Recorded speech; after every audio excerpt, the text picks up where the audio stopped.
electrician knows how to connect the wire to the right place to let the current flow. So Dadi is a bit of an electrician. She knows how to join the wires together. When she was with you, you had her attention 100%. And she made you feel special. She made you feel that nobody mattered in that moment except you. I stopped in front of her and she actually said something to me that was, to me, it was so powerful. And all of a sudden I completely started sobbing. And I want to tell you, no one has ever made me cry in my entire life. I mean, even when my parents died, I didn't shed a tear. I don't cry.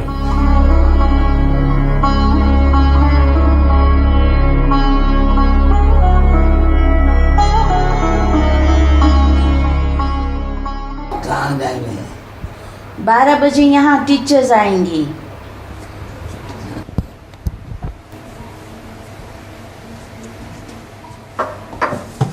She does this every time I put powder on. She takes my sari and she wipes her face with it. Behind those fragile little hands, there is a great story to tell. A story that is now more than 100 years old.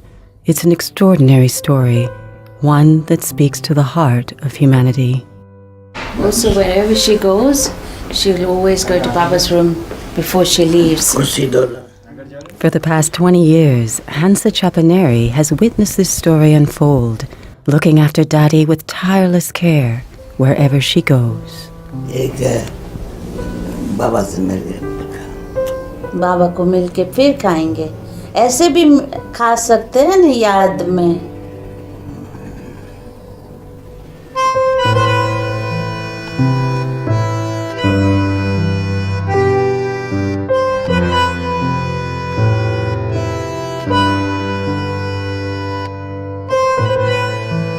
I think right from the young age,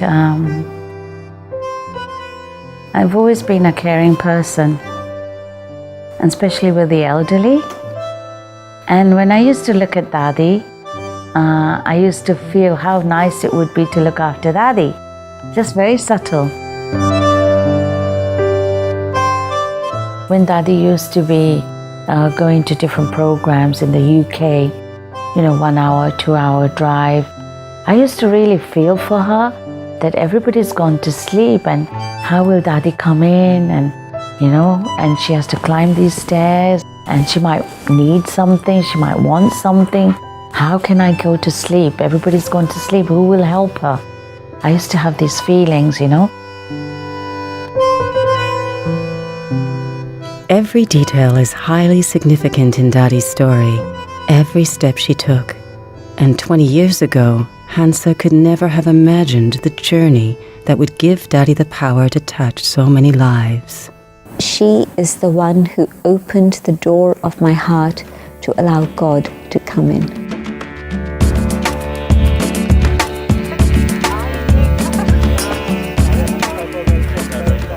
It happened in the first week of April in 1968. Which date out of that first week I can't tell you, but it happened.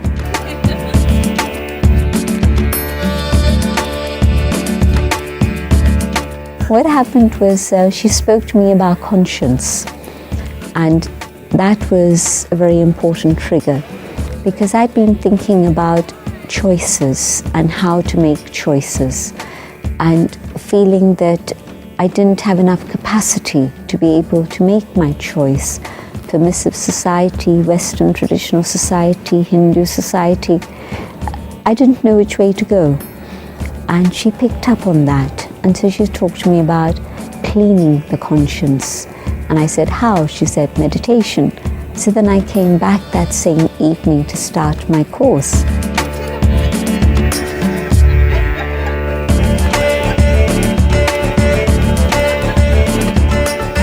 So the first day was the awareness of the soul, and I felt as if I was flying home, I wasn't walking home. And then when she gave me that drishti, it lifted me into another realm. and gave me that experience of connecting with God's love. Janti Kirpalani and her mother always had a close connection with the founder of the Brahma Kumaris, Brahma Baba. Janti's grandfather was Brahma's cousin.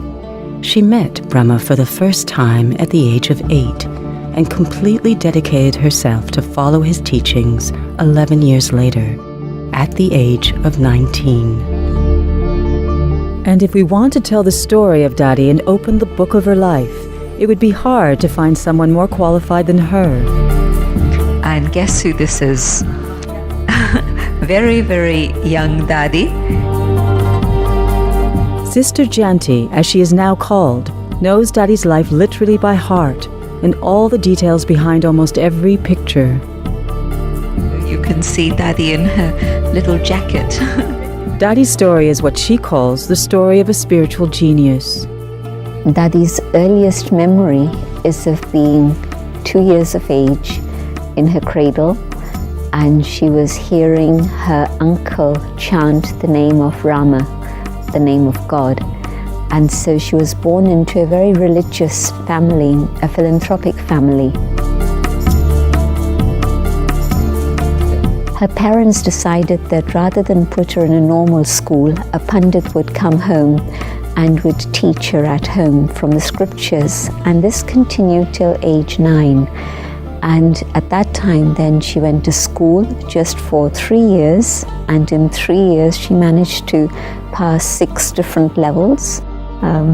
She was a bright student, as you can imagine. And age 11, she said to her father, it was time to study science at school, and she said to her father that science might change my mind about God and take me away from God, and I don't want that to happen.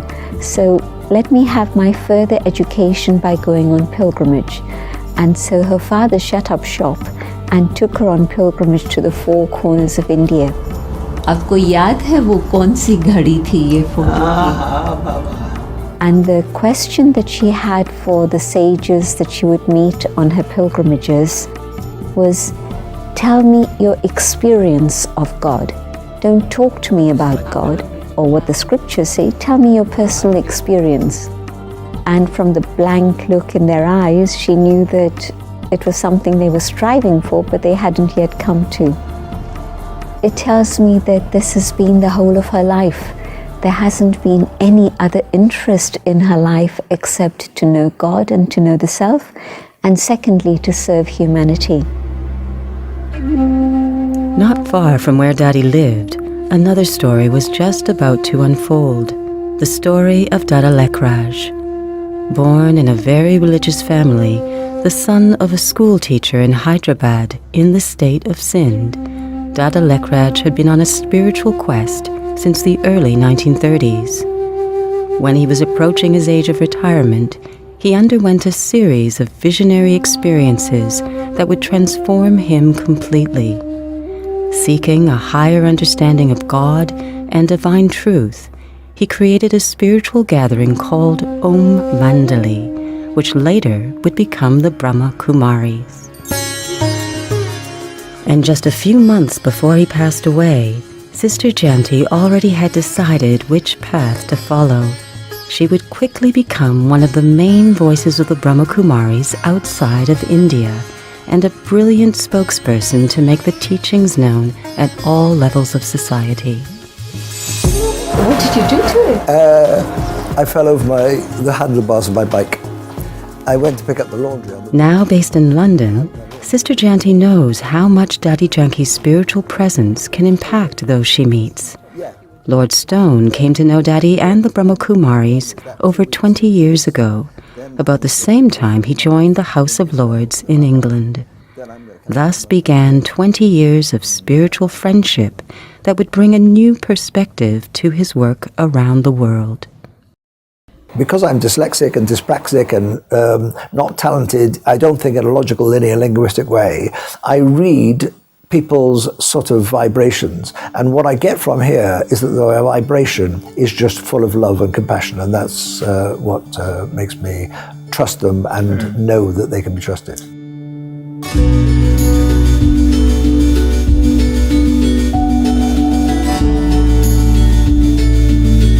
Now, what the Brahma Kumaris and Dadi Janki in particular taught me was that there isn't only one truth.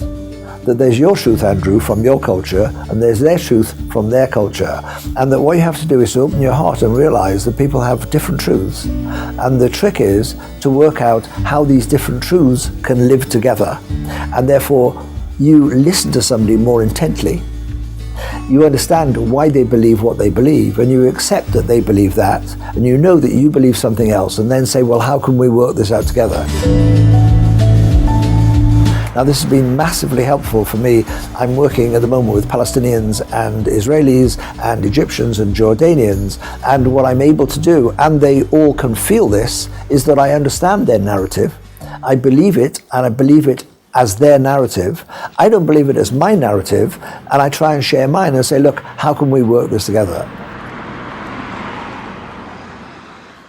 When Dadi Janki talks to 500 people in a room, she doesn't talk to the crowd, she talks to everybody individually. You see her looking at everybody's eyes, even though she does drishti afterwards. Even when she talks, she looks at every individual as she's talking. In fact, she sits for a moment and looks at everybody, and then everybody knows that she's talking to them. And that's how she enables them to get in touch with their best part. To enable others to get in touch with their best part, this could well summarize Dadi's life. Now well over 100 years old, her love for her close friends is always moving to watch.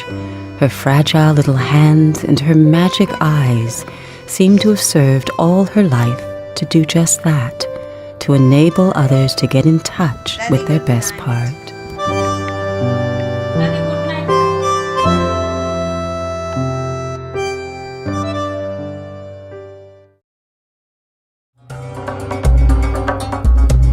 In 2010, Dadi Janki decided to revisit where it all started for her. For the first time in over 60 years, she returned to Pakistan, to what had been the Indian state of Sindh before the partition of India. This was where she was born in 1916.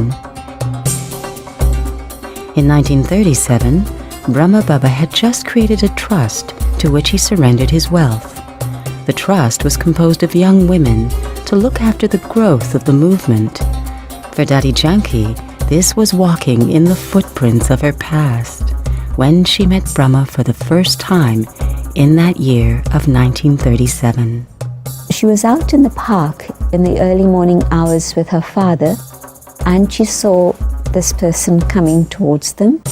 And afterwards, she said to her father, "Did you see that?" And it was clear that he hadn't noticed anything different. It was just curtsy and hello, and you move on. But what she saw was light. She didn't see this man, she saw this amazing glow of light. And that made her understand that something very unique had happened. And when she investigated further, she found the teachings that were being shared through this man. At that time, Dadi was only 21 years old, and before being able to fully join the group, she had to find ways to leave a painful marriage that was imposed upon her. When Dadi finally moved in with the other women, she was asked to take on a very special responsibility.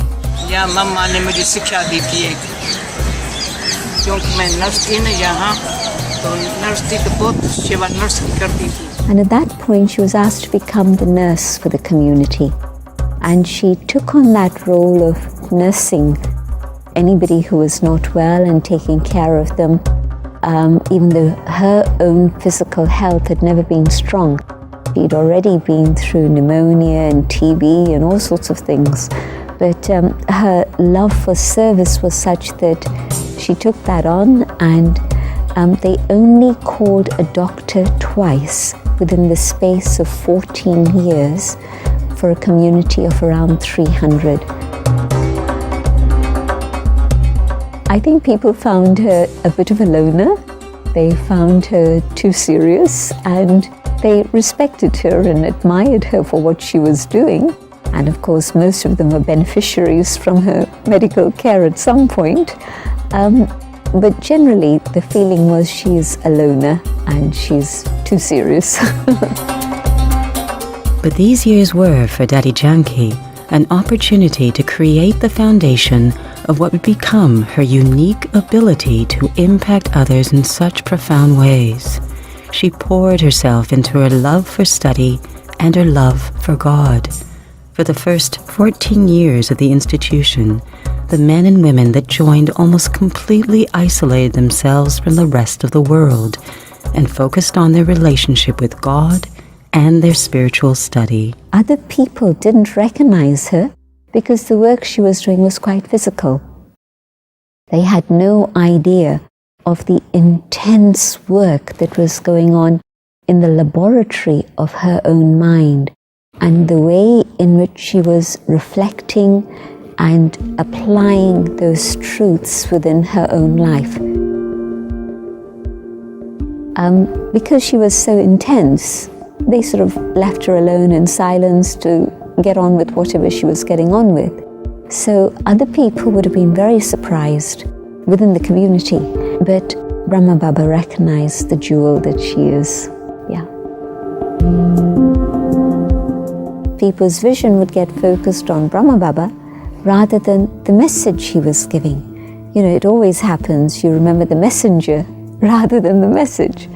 And so the message that Brahma Baba was giving was connect with the divine, connect with the divine.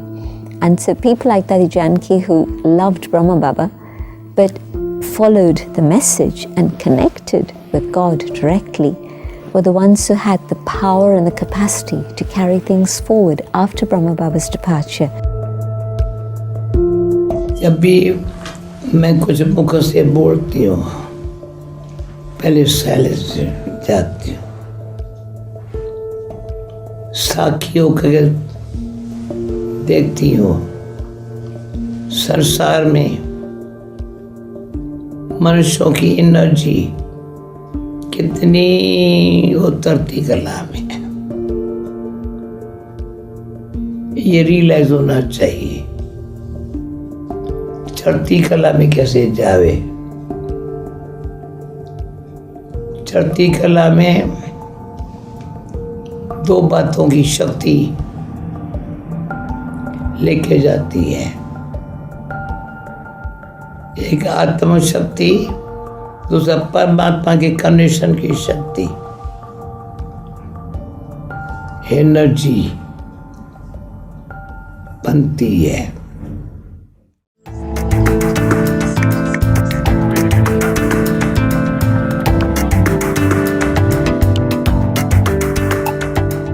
From 1974 through to 1978, Dadi and I lived in Tennyson Road, and in that period there was some weeks in which it was just Dadi and me.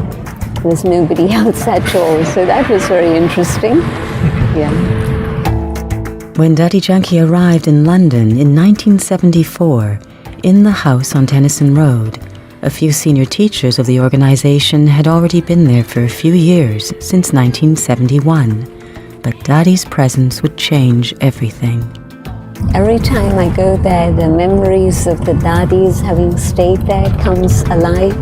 So it's still very sacred and special. And so it's a very special place still. Welcome, brothers. This room has very good vibrations because Dadi and I used to stay there. We actually lived here in the night and did classes during the day in the early morning. So our early morning meditation was also here.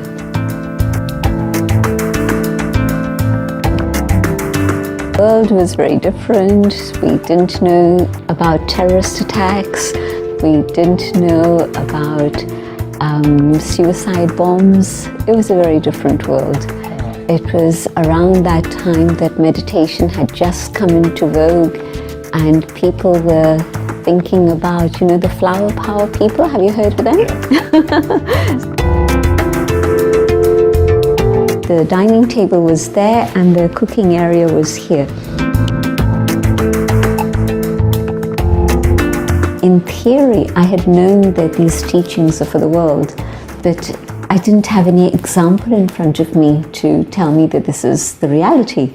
And now I was seeing people of different culture, different race, different religion come, and the way Dadi would explain to them.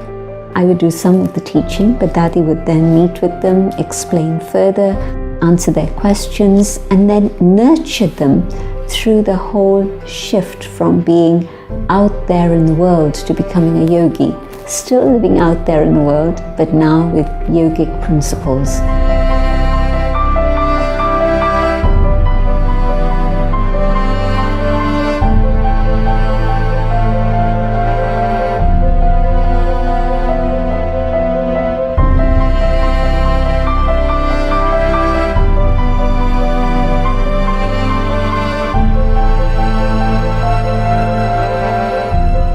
Yes, all our Dadis are amazing yogis, but it took somebody like Dadi Janki to actually establish something here.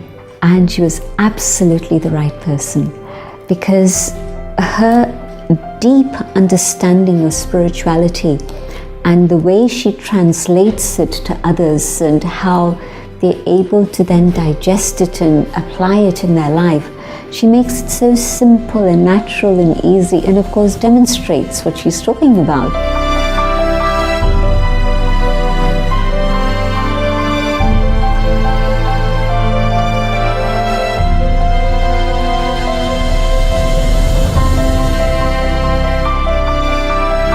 सच्ची दिल है, मजबूत दिल है.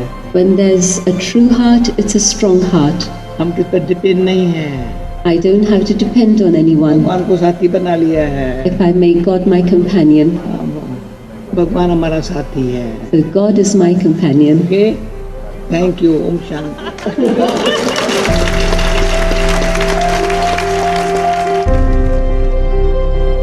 Many people would say she's very serious. And I think back and I say, yes, she was probably, but she was here for 40 years. So the latter part, she would be so humorous. She wouldn't take a class without having several pauses for laughter in between. जहान के नूर हो, तुम्हारे नूर से जहान को बाप दिखाई पड़ेगा. सुना? तुम्हारे नूर से जहान को जिसके साथ प्यार होता है उसके नूर से पता चलता है. So the quality of her classes changed, the way she interacted with people changed. She was much more loving in an expressive way, not just in a deep, silent yogic way. When she came in 74, I think it would have been difficult to imagine Dadi dancing. And then the last few times that she came to London, that's what she would say, let's dance.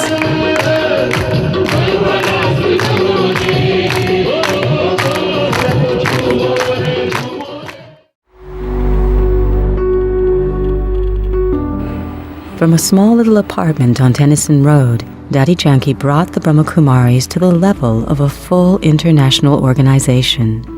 The main center in London became the international headquarters for centers outside of India, reaching out to countries all over the world. And every location would develop a unique relationship with Dadi Janki. So her faith and her commitment created this building. I absolutely believe that. Architects were involved, contractors were involved, financial people were involved, engineers were involved, of course, but it was Dadi's faith and commitment that actually made it a reality. And the same for Oxford.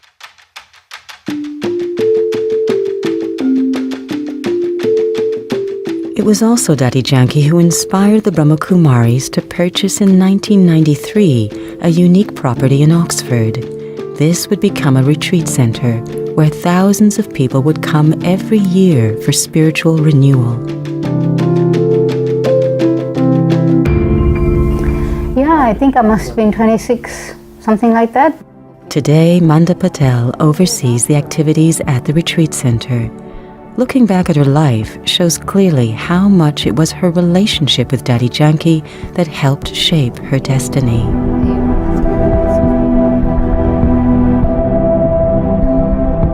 And by the time I was 21, I don't know, something just made me feel like I really need to think about what do I want. Do I really want to do this thing that, you know, everybody... There's a part of me that did want to get married and did want to be kind of, you know, have a happy life like that. But then there was a part of me that felt that there's got to be more to life than that. There's just got to be more. She really had an impact on me from the first moment I met her. And somehow the things she would say about me made me feel that I would know myself through her. And I think I'm not the only one that she's done that for. She's done that for a lot of people. And I think her speciality really is that she makes you feel seen. The moment you're in front of her is that there is nobody else that exists for her except you in that moment. She touches my heart where I feel no one else touches, in the sense that she makes me feel something deep inside me that comes to surface. And as I can genuinely say, I can't think of anybody else who makes me feel like that. She's the only one who can move me to tears, actually, I can say. Only one. There aren't many people that can move me to tears, just being in their presence. I can just be making that eye contact with her, and I could be the Ganges start to flow, and I'm here we go.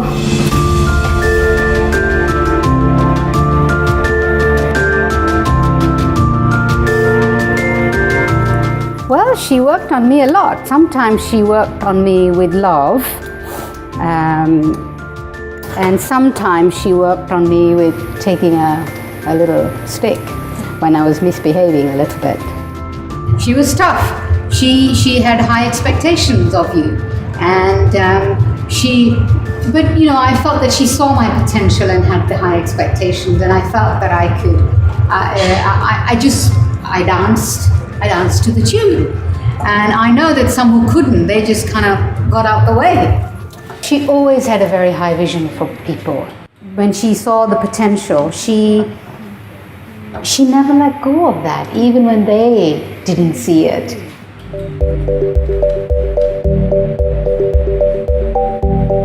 I would be upset with her, or sometimes I would say something to her, I'd do something with her, and she would kind of, well, don't do that, or don't say that, or something, and then I'd say, well, fine, I'm not going to say that, don't ask me again. I did that with her a couple of times.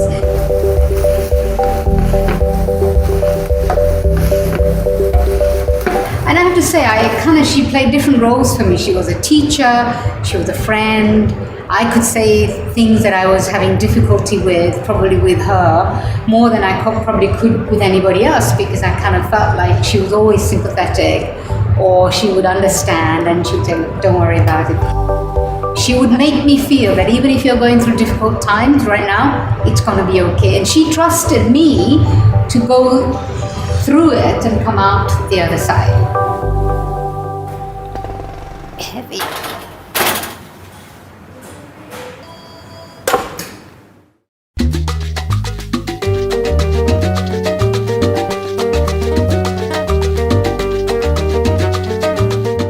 I'm in the garment business, and actually the company I work for is the largest men's sportswear company in the United States currently.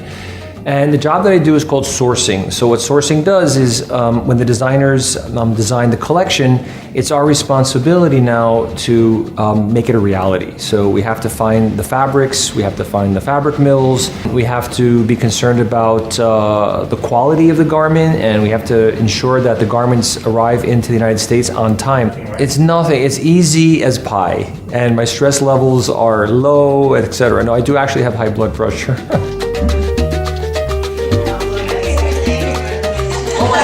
This is the biggest meeting we've ever had.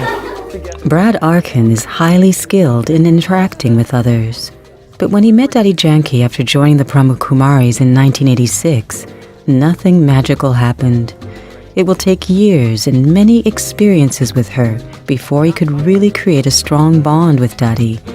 Dadi Janki came to my office in 1997, actually. It was very interesting. The day that she came, I had set up one of the showrooms we had downstairs. I set it up. I was like really excited and everything was ready. And 30 minutes before showtime, the power in my building went out. The phone system went down and the power went out for no reason. And I was so stressed. Like, Daddy's coming. I got her to come. This is no small thing. The power's out. And all that was on was one emergency light in the showroom of the office. And I'm like, oh, what's going to happen? What's going to happen? Well, what happened was actually really quite interesting. Because the power was out, because the phones were down, every single person in the office had nothing to do. They all filed into the showroom, 100 people. And I was expecting maybe 15, 20 max, because this is back in 1997. So, some people might have been curious, but, most people weren't interested. And he said meditation, it didn't mean anything to anybody at that time. And since we're an import company, she told everybody, which was really amazing. She says, you have to import power from God and export that power to people. And actually, one of the salesmen in the room, who was like a real jokester, real character, told me that in the meditation, he actually had a vision of Christ in the showroom. And after that, everybody was totally touched. For years later, everybody, I go in their cubicle, people kept for 10, 15 years, they kept the program up, and Daddy's little, some little note card that they give out of the program, they kept it up like pinned on their walls.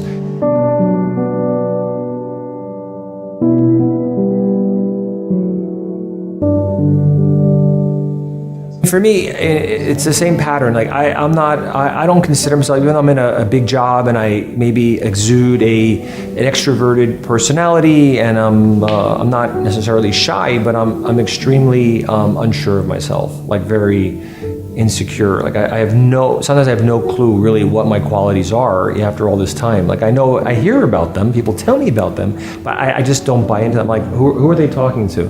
Like, who's behind me, But the one thing that Daddy's done for me, it's like been the ultimate confidence builder. I mean, she's seeing something in me that I just don't see. And every time I leave that room, like, I feel more empowered.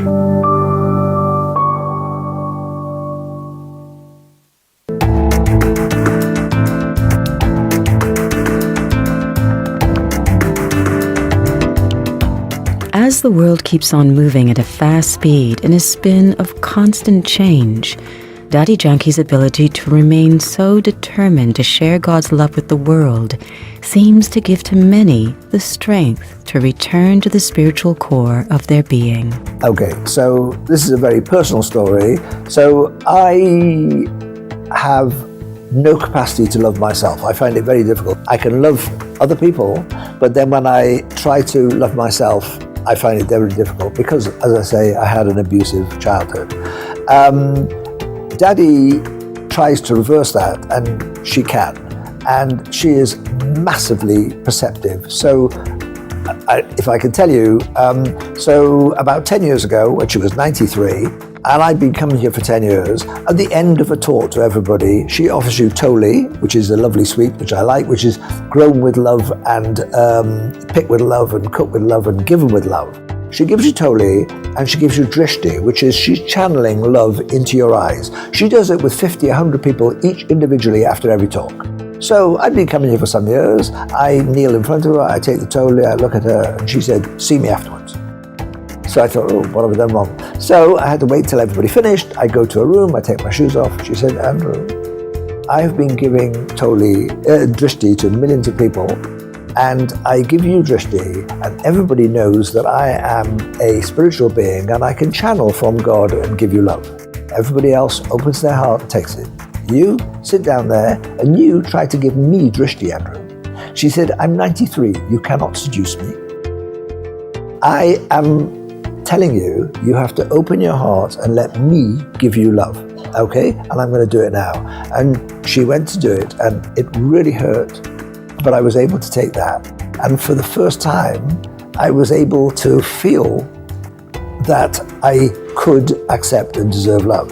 Now, only when you love yourself can you give real love, and that's what she does. And if we can, all of us, accept that we are lovable and love others because they're the same as us, then that's how she helps. You didn't come, did you? I have to stay here and make sure. Miss Kia. Security. I know. Nobody else would do, Daddy. Security, Daddy. And also to open the house when people come. Over the past decades, Dadi's voice has reached millions all over the world. The past 60 years of my life have been dedicated is this. Her words have touched the minds and hearts of leaders in countless countries. Something that would have been impossible to imagine in the 1930s, when Dadi and the other young women were being insulted and threatened for their choice of leading a non-traditional spiritual life. Who could have imagined at that time that these young women would one day become highly regarded spiritual leaders? Duina Murphy-Gibb revisits the Brahma Kumaris Retreat Center in Oxford and her friend Manda. Years have passed since the death of her husband Robin Gibb, singer with the famous band the Bee Gees. But memories of Dadi are still fresh. In the last few years of his life, Robin Gibb came very close to Dadi Janki and was greatly inspired by her for his songs. So tell me, do you remember the first time you met Dadi? I met Dadi when they were doing a sort of global peace thing. In Miami, in your house in Miami. So do you remember your first impression of Dadi? When I saw Dadi, it reminded me of, Star Wars. Yeah. Yeah. The little wise person in Star Wars. What's he called? Yeah. Is it Yoda? Yoda. Yes. That's it. Yeah. Suddenly, there was this, and just this lovely feeling in her presence, this sort of lovely feeling of just peacefulness and contentment and smiling, and I just felt very, very happy. I think she has that effect on everyone, just makes them feel happy. And then you forget any kind of worries, I think, oh, well, this is something I would like to ask Dadi, or maybe there's some problem I have I would like to ask Dadi. And as soon as I'm in front of her, I've forgotten. Problems are gone.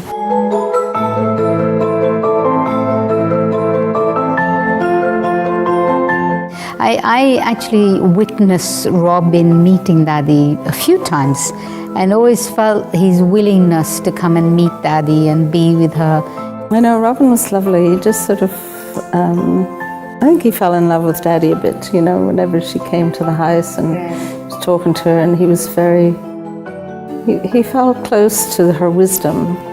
Dadi just talking, her wisdom coming through and things was also almost like auditory, I can't explain, but he felt it was coming from somewhere else as well. She was a conduit for something that was also fantastic in his life when he was writing his music. Oh, I've got some photographs as well. Wow, let's see. Ooh, look at that. That is very nice.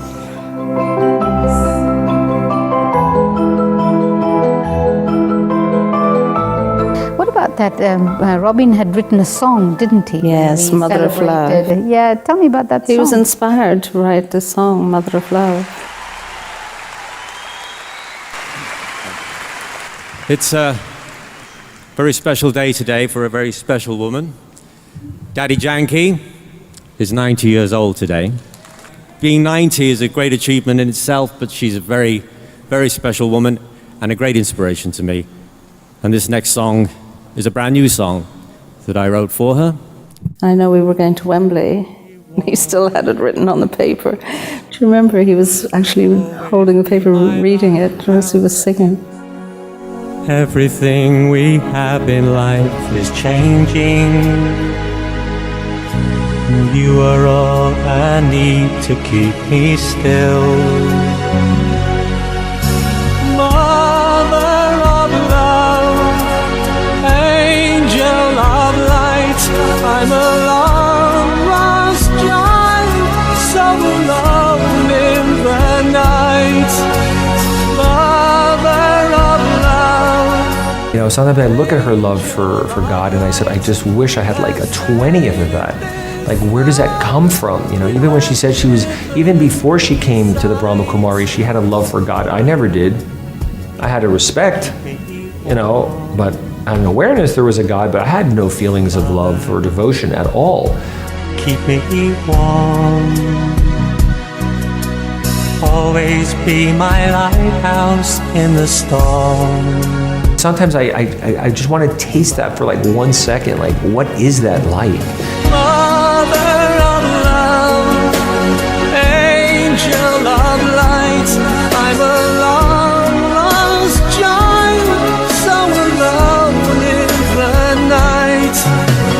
Mother of love, angel of light, you have saved this soul, you have woken me, Mother of love.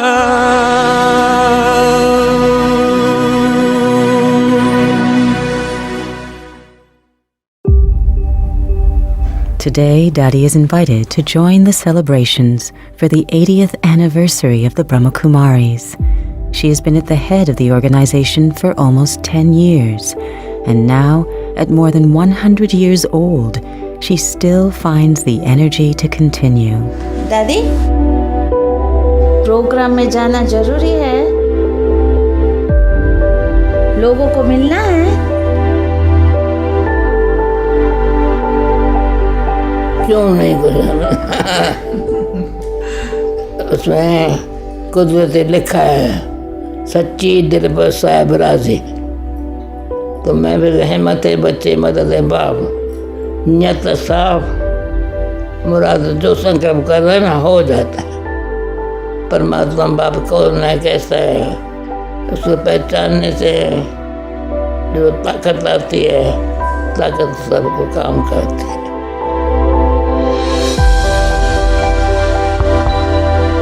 When one understands how fragile Dadi's health has been for her entire life and sees how much she has accomplished, it's natural to wonder about how she will be remembered in the future. Will this exemplary life become a memorial to inspire spiritual seekers to uplift their own lives? And for those who received so much benefit from her, how will they honor her memory in their personal lives?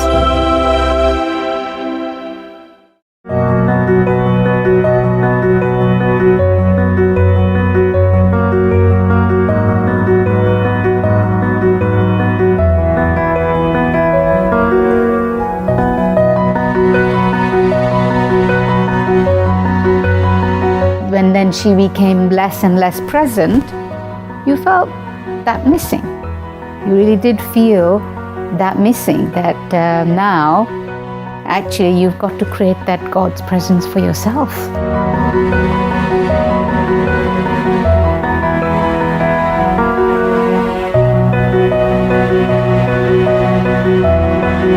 And nowadays people are asking me, like, I need to meditate.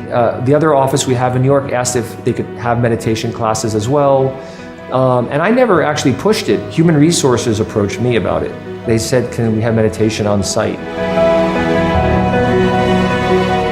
My thing, when Daddy does leave, it will be a big loss. But the only way to honor, her life will be to, to become everything that she's pumped into me.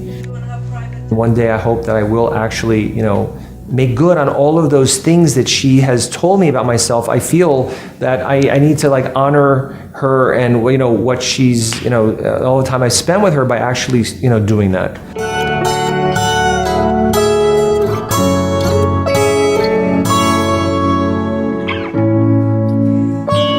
If you're not walking your talk, it doesn't matter what you're saying to people. You might hear little bits and dribbles of things, but they're not going to really be impacted until you're actually, really walking that talk. So she's helped me walk that talk.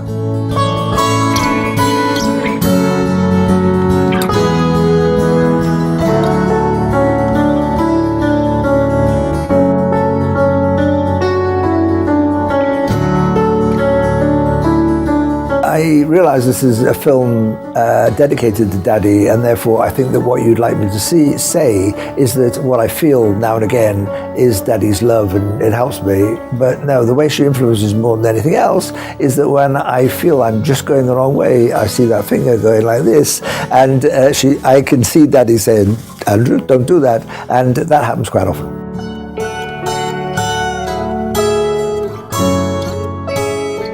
I know that I have to make myself very strong, that at least I helped her up until this age, to keep her going.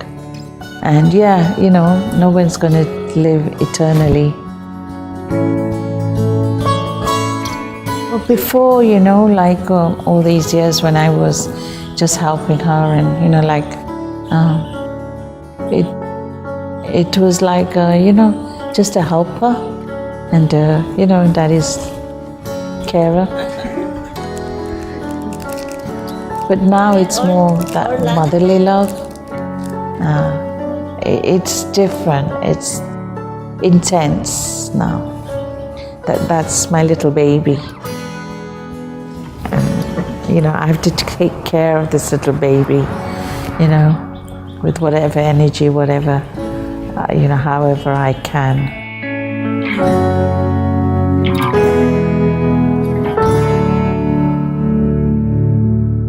हाँ दादी, क्या चाहिए?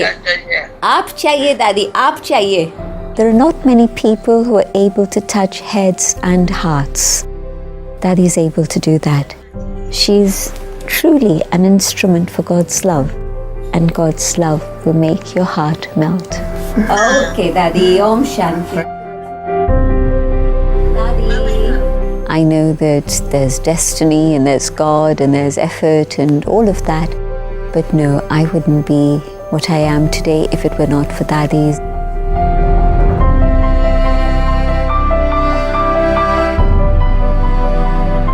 The hearts and lives she's touched. This is the legacy. And just like people here in this room, we've all been touched by Dadi. And so I think that this is maybe the biggest legacy you can leave, touching people's lives.